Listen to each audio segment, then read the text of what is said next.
In a quiet suburban street in Boulder, Colorado, in the spring of 2024, 28-year-old Lila Harper was admired for her warmth, intelligence, and success.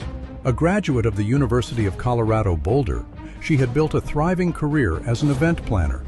But one night, everything changed. Lila was found dead in her own car, parked just a few steps from her home. There were no screams, no struggle. No one heard anything.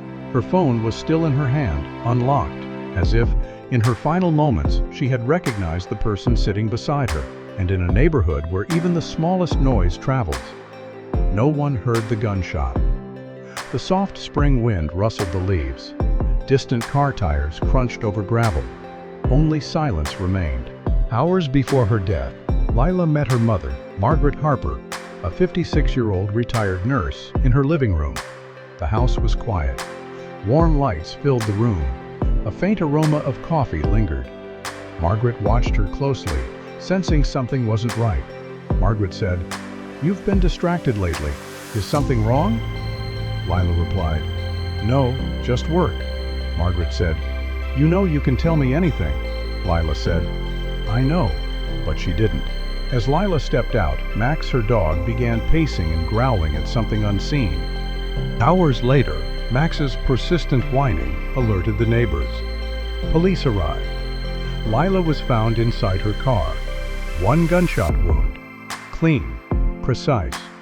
No struggle, no noise. A shell casing lay nearby. On the passenger side door, a faint smudge. A partial fingerprint that would later be analyzed. In a street this quiet, someone should have heard. But that night, only silence. Detective Cassie Rhodes, 38, arrived at the scene. A graduate of the University of Washington, known for her precision and attention to detail. Cassie studied everything carefully. The angle of the shot, the position of the body, the absence of struggle. Everything pointed to one thing. This wasn't random. Lila had let someone into her space. Cassie noted the time, 9:12 p.m. on March 12, 2024. Her gut told her something wasn't adding up, even before the fingerprint analysis came back. Before calling anyone in, Cassie dug into Lila's background. What she found changed everything. Lila had recently purchased a handgun, and not just any handgun. A suppressor was included. This wasn't just for protection. It looked like she was preparing to use it.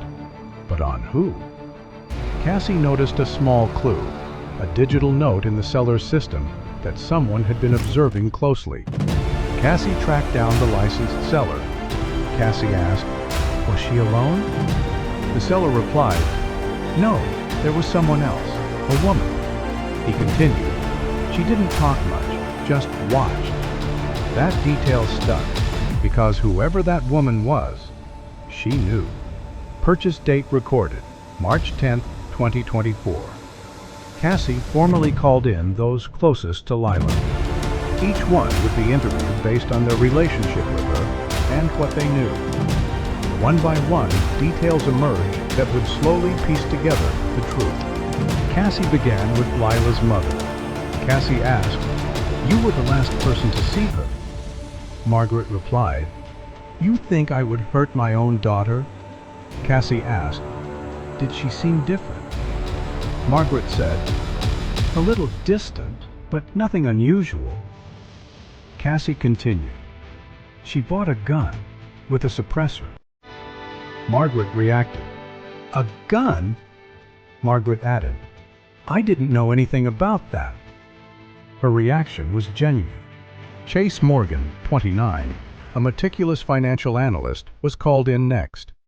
He had been Lila's close friend since college and often noticed details others overlooked. Cassie asked, "She bought a gun.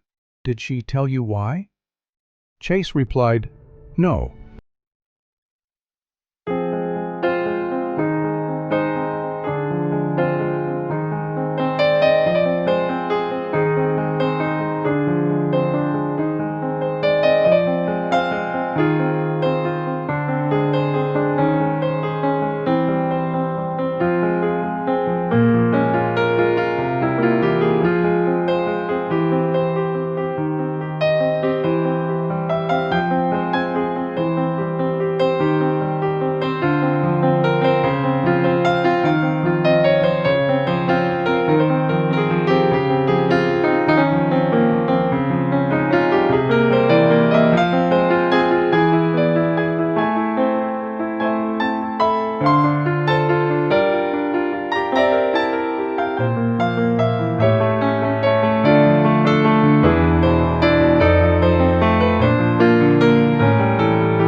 Caldwell, 33, freelance event coordinator, had worked closely with Lila.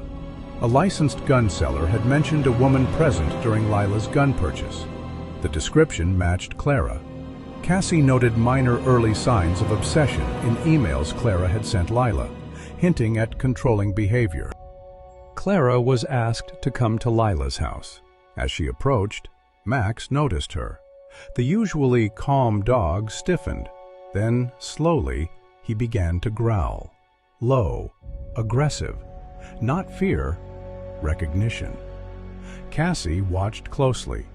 Clara showed no reaction, just calm composure. Dogs don't lie. The weapon used to kill Lila was never found at the scene. Investigators later discovered it had been disposed of miles away, carefully cleaned. But one tiny oversight, a trace of residue, linked directly to Clara. The partial fingerprint on the car door matched her digital purchase records, cementing the connection. Cassie brought Clara in for questioning. Cassie asked, "You and Lila were close?"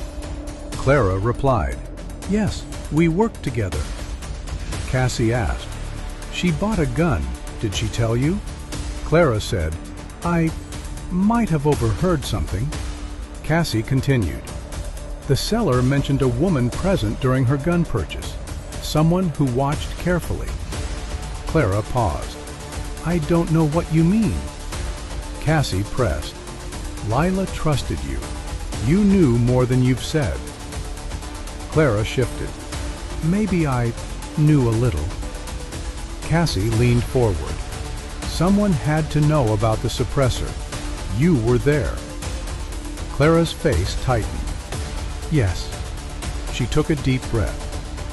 "I did it." Cassie asked, "She trusted you?"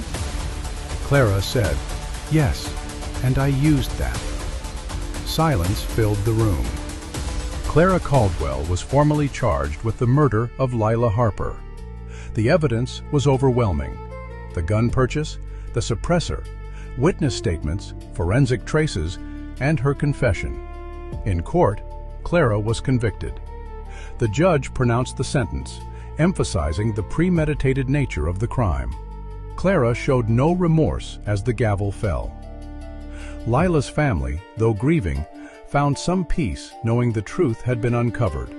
Max, her loyal dog, finally relaxed, sensing the danger was gone. The quiet suburban streets returned to calm, but the memory of what happened lingered. A reminder that sometimes the most dangerous people aren't strangers. They're the ones we trust the most.